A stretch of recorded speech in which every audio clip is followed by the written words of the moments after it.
जय हिंद मेरे दोस्तों। जितने भी क्लास 10 के विद्यार्थी एवं दर्शक हमारे चैनल पर देख रहे हैं, सभी को हमारे चैनल पर स्वागत है। आप लोगों को आज क्लास 10 का मैथ बताने जा रहे हैं एनसीईआरटी बुक से, जिसका चैप्टर है 3 में है दो चर वाले रैखिक समीकरण योग। इस चैप्टर में आप लोगों को बताएंगे प्रश्नावली 3.2। तो दोस्तों, आप लोग अगर हमारे चैनल पर नया है तो लाइक शेयर सब्सक्राइब कर दीजिए, और फेसबुक पेज पर देख रहे हैं तो फॉलो कर दीजिए और अपने दोस्तों तक शेयर कर दीजिए। तो दोस्तों, आप लोगों को इस सवाल में कहीं कोई परेशानी हो तो आप लोग हमें कमेंट करके बता सकते हैं।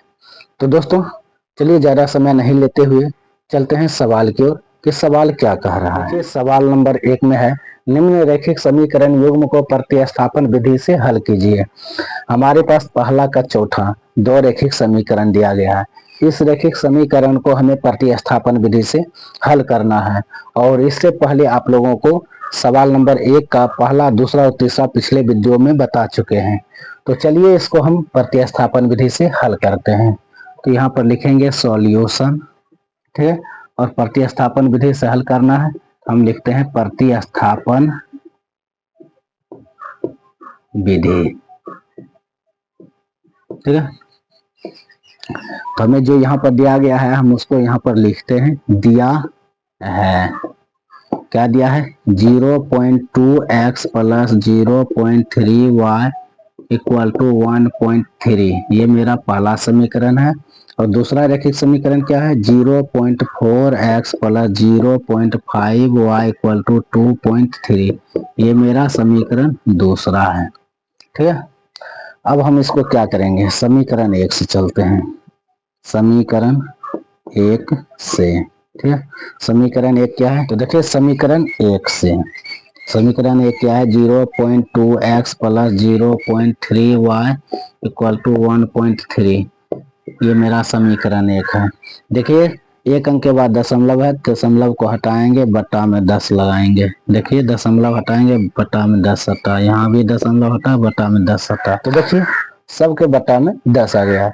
अब हमें फिर क्या करना है? सब जितने भी बटा में 10 है सभी को हटाना है। तो हम यहाँ पर लिखेंगे समीकरण 1 में 10 से गुना करने पर अब हम क्या करेंगे? इसमें 10 से गुना करेंगे तो लिखेंगे 2/10x plus 3/10y equal to 13/10। ये मेरा समीकरण 1 है, तो इसमें 10 से गुना करेंगे। देखिए सब 10 से गुना कर, तो बटा में नीचा में क्या है? बटा में 10 है, सब 10 हट गया है। तो अब यहाँ पर लिखेंगे 2x plus 3y equal to 13। ये मेरा तीसरा समीकरण आ गया है, ठीक है। हम इसको समीकरण 3 मान लिए हैं। अब हम यहाँ पर क्या करेंगे? लिखेंगे समीकरण 2 से। अब हम चलेंगे समीकरण 2 से। समीकरण 2 क्या है? 0.4x plus 0.5y equal to 2.3। ये मेरा दूसरा समीकरण है, ठीक है। तो यहाँ भी हमें क्या करना है? दशमलव को हटाना है। तो एक अंक के बाद दशमलव है, तो हम क्या करेंगे? यहाँ पर बटा में 10 देंगे,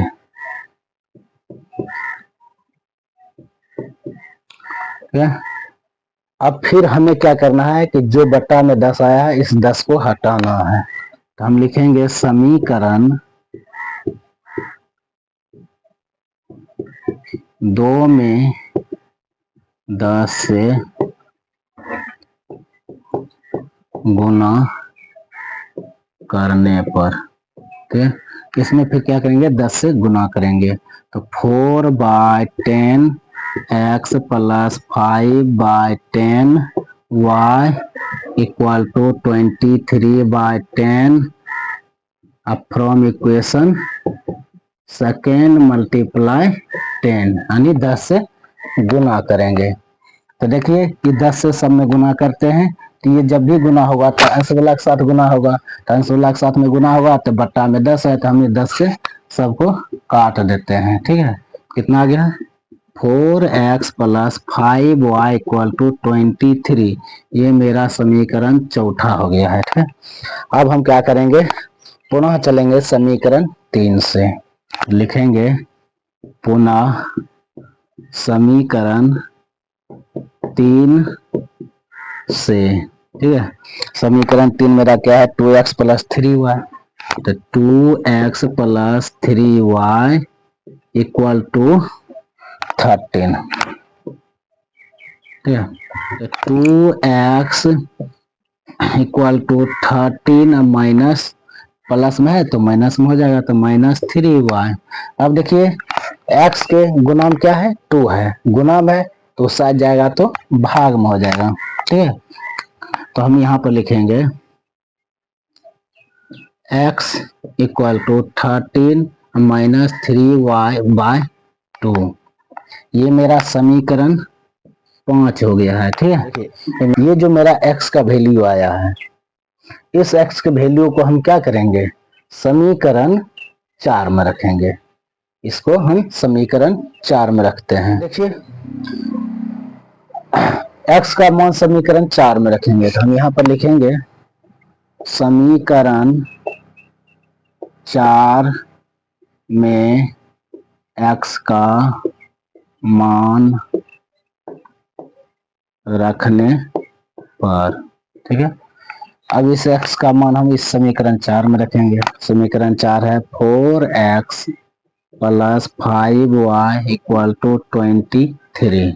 ठीक है, तो यहाँ पर x है, इस x का स्थान पर हम क्या करेंगे, ये रखेंगे। तो 4 इंटू, देखिए क्या है, 13 minus 3y by 2 plus 5y equal to 23। अब देखिए इससे 2 दूनी 4। ठीक है, अब यहाँ पर 2 से क्या करेंगे, इसमें मल्टीप्लाई करेंगे यानी गुना करेंगे, तो 2 तेराही 26 यानी 13 दूनी 26 और 2 तिया 6 हुआ, प्लस 5y इक्वल टू 23। अब देखिए यहाँ पर 26 को हम क्या करेंगे, बराबर को उस साइड भेज देंगे, तो minus 6y plus 5y equal to 23 minus, plus में तो माइनस में हो जाएगा, तो 26। माइनस 6y में से प्लस 5y को घटाएंगे तो क्या होगा, माइनस y। तो यहाँ पर देखिए माइनस 26 में से प्लस 23 को घटाएंगे तो माइनस 3 होगा, यानी माइनस 3 होगा। तो देखिए यहाँ से माइनस से माइनस कट गया है, इसलिए y बराबर 3, y का वैल्यू आ गया है 3। तो मेरा एक आंसर ये आ गया है। ठीक है, अब हम क्या करेंगे, इस y का वैल्यू हम समीकरण 5 में रखेंगे।